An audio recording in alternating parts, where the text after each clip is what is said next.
Yo la guilde, on fait un tour aujourd'hui sur l'actualité de WoW Classic, on va parler de prévention d'arnaque en jeu, Blizzard qui continue de licencier ses cadres et on fait le point sur le PTR avec le clean de SSC et aussi le donjon de la tempête par différents testeurs. On va parler aussi de l'ajout d'un nouveau système pour consulter le classement PVP pour la saison 2 d'Arène. Vous êtes 61% à regarder régulièrement mes vidéos et à ne pas encore être abonné. Si vous voulez soutenir la chaîne et flatter l'algorithme de YouTube, et bien bouton rouge, likez, commentez. Sur ce, c'est parti.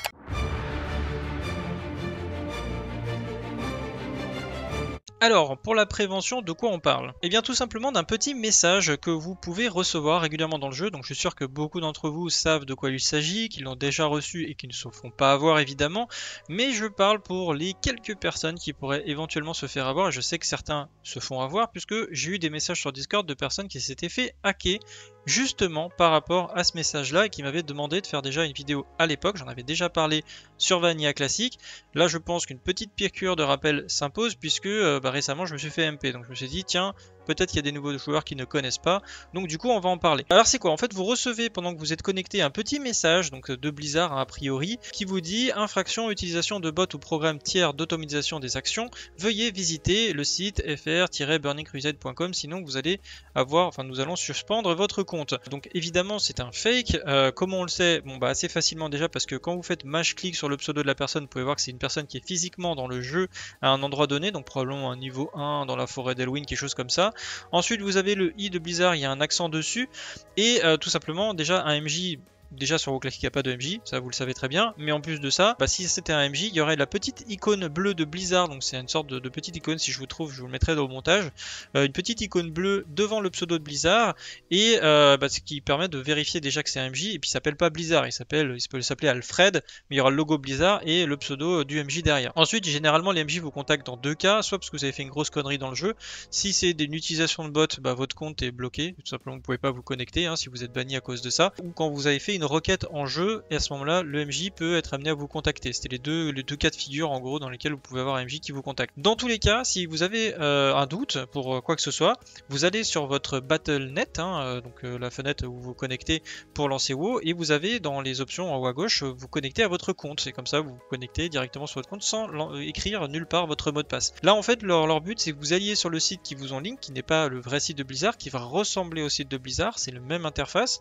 Ils vont vous faire vous connecter avec votre identifiant mot de passe, ils vont vous récupérer vos identifiants et ils vont voler votre compte, enfin voler en tout cas votre or, etc. etc. Et sachez qu'on ne peut pas toujours récupérer l'or, en tout cas sur Burning Crusade Classic, c'est arrivé plusieurs fois que certaines perdent leur or et ne sont pas remboursées par Blizzard. Donc faites très attention, c'est pas systématique. Voilà, c'était la petite minute prévention. Ensuite, on va parler de licenciements supplémentaires. On avait le PDG de Blizzard qui avait été licencié, souvenez-vous, il y a quelques jours déjà. Et maintenant, c'est Luis Barriga, le game director de Diablo 4, Jesse Macri, qui est également sur Diablo 4 actuellement, game designer de Diablo 4, et Jonathan Lecraft, senior game designer de World of Warcraft, qui ne font plus partie de Blizzard.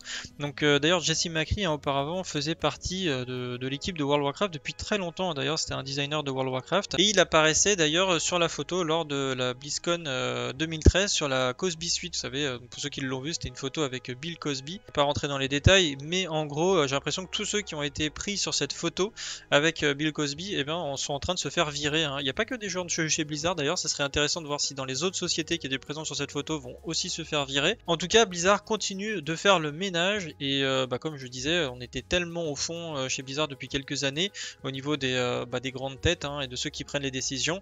Je pense que ça peut pas faire de mal au final, donc tant mieux, et je pense que ça sera mieux pour l'ambiance des employés de Blizzard qui devraient travailler dans de meilleures conditions, et j'espère que ça va continuer à évoluer. Ensuite je voulais faire un retour avec vous, donc j'ai fait pas mal de PTR, alors j'ai pas clean de boss encore, j'ai pas clean de boss, par contre j'ai regardé beaucoup de vidéos, on a testé pas mal on a testé certains boss, on a testé les trash, on a fait des trucs de notre côté, et en fait on s'est aperçu, enfin moi je me suis aperçu surtout en regardant les vidéos, que c'était vraiment pas évident, il y avait des strats qui étaient vraiment beaucoup plus complexes que sur le reste de classique juste là, et que je pense que pas mal de guildes vont avoir des problèmes sur ce palier là, enfin des problèmes, hein. Après c'est positif ou négatif, je pense que ça fait du bien aussi d'avoir un peu de difficulté. Je pense qu'il faut que ce soit bien dosé, il faut pas que ce soit trop dur au classique, c'est quand même une expérience, on n'a pas forcément envie de passer des semaines et des semaines à wipe sur des boss, donc il faut qu'il y ait une certaine difficulté, mais pas trop non plus, et là je pense qu'on arrive sur quelque chose un peu comme ça, c'est-à-dire que ça sera pas trop difficile non plus, mais en même temps on va passer quand même quelques soirées pour découvrir les boss, travailler les mécaniques, et une certaine satisfaction à terme je pense de tuer ces boss là. Quand je regarde par exemple le fight de Keltas, hein, donc c'était a priori le premier kill par une guilde, alors je pense pas que ce soit une guilde, hein, je pense que c'était des PU hein, qui sont regroupés comme ça avec des streamers etc, mais qui avaient quand même un très bon niveau de jeu je pense, et ces joueurs là bah, tout simplement ils ont clean Keltas en 18 minutes. Alors je sais pas ce que ça donne par rapport au speedrun de l'époque et tout, mais vous vous rendez compte, c'est un seul combat, un seul fight, un seul boss, 18 minutes, c'est quand même énorme. Il y a plein de phases différentes, ça se transforme, les boss, il y a des mobs qui repop, il y a des phoenix, il y a des mécaniques dans tous les sens, il y a des armes qu'il faut utiliser et tout. Enfin, je connais pas la strat encore, là, franchement, je suis en train de regarder les strats en ce moment pour les bosser pour ma guilde, mais là, c'est vrai que je me dis, c'est insane, quoi. Il y a beaucoup de trucs à découvrir et ça a l'air d'être hyper intéressant. Donc, je pense que ça va plaire à beaucoup de monde, cette découverte ou redécouverte, évidemment, de ce palier-là. Après, maintenant, bon, évidemment que les grosses guildes tryhard qui maîtrisent et qui jouent sur privé depuis des années, qui connaissent le boss sur le bout des doigts, vont le clean en quelques heures. D'ailleurs, dites-moi en commentaire quel est votre pronostic à ce niveau-là. Combien de temps les guildes comme Tribe, Ape, Progress vont arriver à clean, bah déjà quelle va être celle qui va gagner pour vous.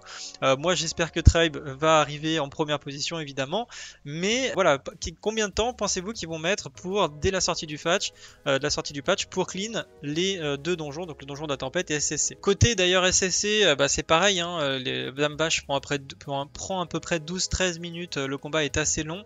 Il m'a l'air un peu plus simple, un peu plus facile que Keltas, un cran en dessous, mais effectivement je pense que dans ce raid là ça sera probablement bah, le raid le fight pardon, le plus complexe, qui a l'air assez intéressant, mais je pense que c'est pas le seul, hein. J'ai vu d'autres boss, j'ai eu d'autres retours de joueurs de la bêta qui m'ont dit bah, que certains boss étaient vraiment pas si faciles que ça, qu'il fallait être très réactif, qu'il fallait surtout bien gérer votre aggro, donc tous les DPS qui savent pas arrêter de DPS au bon moment, ça va être très compliqué pour vous, hein. Il va falloir apprendre à échapper et arrêter de faire des dégâts au bon moment. Bref, en tout cas je pense que niveau PvE, la phase 2 pour moi annonce le début de la difficulté sur WoW classique. Je pensais que Nax serait le début de la difficulté, mais Nax n'a pas été si compliqué que ça, c'était pas si facile que ça, c'était beaucoup de préparation, mais je trouve qu'il y a un niveau au-dessus quand même par rapport à Nax, et surtout un niveau au-dessus par rapport à tout le reste du contenu qu'on a vu jusque là sur classique. Également sur le PTR, donc ils ont rajouté au niveau, donc ça sera sur la saison 2 d'Arène, ils ont rajouté quelque chose que j'aurais vraiment bien aimé voir à l'époque, hein. Bon, il y avait l'armurerie à l'époque, mais l'armurerie n'était pas très clair. J'aurais même préféré ce système là, ou qu'il y ait les deux en fait, hein, qu'il y ait l'armurerie et ce système là dans le jeu.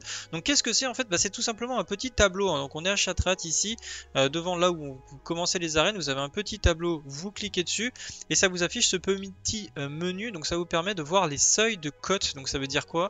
Alors je sais pas exactement comment ça va fonctionner puisque le système ici n'est pas actif, comme il n'y a personne qui fait vraiment des arènes cotées sur le serveur PTR évidemment, on ne sait pas à quoi ça correspond, mais je suppose que ça vous dira combien il y a de team rank 1, combien il y a de team gladiateur, combien il y a de team dueliste, rival et compétiteur.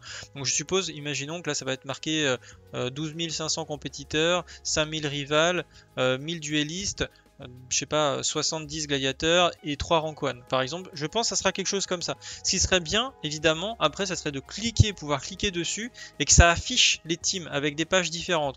Donc peut-être qu'ils le feront pas pour des raisons de lag, mais ça serait vraiment quand même stylé que voilà, tu cliques sur le rank 1, tu vois quels sont les teams rank 1 et gladiateurs, tu vois quels sont les teams gladiateurs. Ça serait quand même très stylé, je pense, pour ceux qui font de la compétition. Et ensuite, vous avez des informations complémentaires pour avoir des informations sur le fonctionnement des arènes. Je pense qu'ils auraient pu rajouter des choses. Alors ils ont mis les différents ratios de team etc.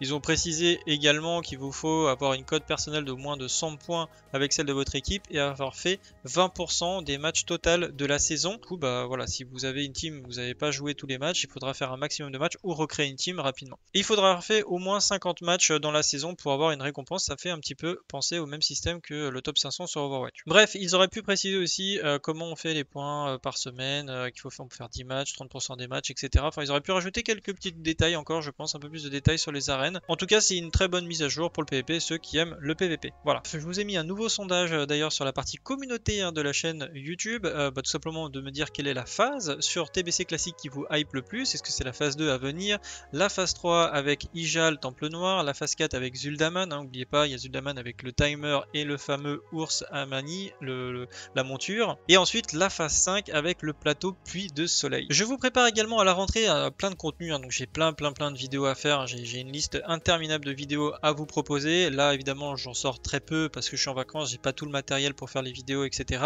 Ni le temps d'ailleurs, mais on reprend donc à fond en septembre sur YouTube mais aussi sur Twitch, et je vais vous préparer une petite série. Je voudrais faire un magazine en fait tout simplement consacré spécifiquement aux logs, analyser un petit peu les différents logs français, pourquoi pas faire un point des meilleurs logs FR, pourquoi pas par serveur, analyser les logs aussi, essayer de comprendre comment ça fonctionne, comment certains arrivent aussi haut dans les logs et d'autres non avec des compos équivalentes par exemple. Bref, n'hésitez pas à me dire en commentaire si ce projet vous intéresse. Si vous voulez soutenir financièrement la chaîne, vous avez mon Utip qui est dans la description, c'est grâce à votre générosité que je peux continuer à poursuivre mon contenu, donc merci beaucoup. Sur ce, salut à tous, salut la guilde et à bientôt. Ciao.